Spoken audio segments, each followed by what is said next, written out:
Est-ce que tu es ton identité? Non, tu n'es pas ton identité. La plupart des choses auxquelles on s'identifie, c'est pas vraiment nous, en fait. Ça va vous paraître très étrange au premier abord, mais vous allez rapidement comprendre pourquoi. La plupart des choses auxquelles vous vous identifiez, c'est parce que vous êtes entre guillemets né avec. Vous êtes né dans ce contexte-là, vous avez grandi avec ces choses-là, par le biais de votre famille, ou alors ce sont des choses que vous avez adoptées au cours de votre vie. Et maintenant, ces choses-là, elles vous accompagnent. Ces choses sont devenues votre identité inhérente, de par leurs caractéristiques profondes et essentielles qu'elles ont pour vous. Elles font tellement partie intégrante de vous qu'elles finissent par être vous, votre identité, qu'on ne peut plus vous séparer d'elles. Par exemple, vous êtes tellement fan d'une équipe de foot que vous vous identifiez complètement à celle-ci. Son histoire, elle devient votre histoire. Ses victoires deviennent vos victoires. Ses défaites deviennent vos défaites. Ses problèmes deviennent vos problèmes. Et ainsi de suite. Si maintenant quelqu'un vient verbalement attaquer cette équipe de foot, vous allez vous sentir vous-même verbalement attaqué. Pourquoi? Parce que vous avez fait de cette équipe de foot votre identité. Donc, vous vous sentez personnellement attaqué. Et pourtant, cette équipe de foot, c'est pas vraiment vous. C'est pas vraiment votre identité.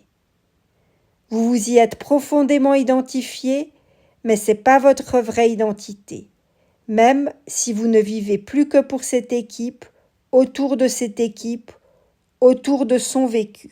Maintenant, admettons que vous faites personnellement partie d'une équipe de foot à laquelle vous vous identifiez et que vous vous dites « on a marqué, on a gagné » ou encore « on a perdu ».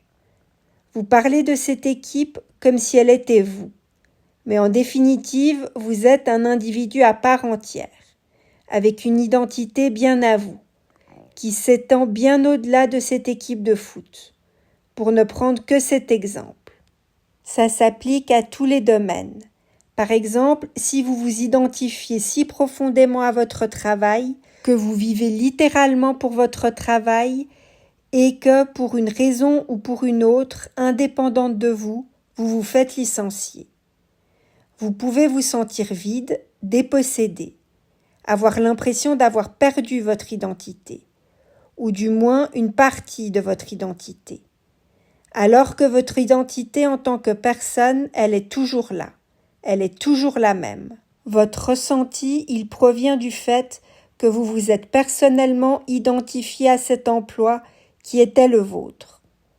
La question de quelle est vraiment votre identité est donc une question à la fois pertinente et importante, qu'on devrait tous se poser.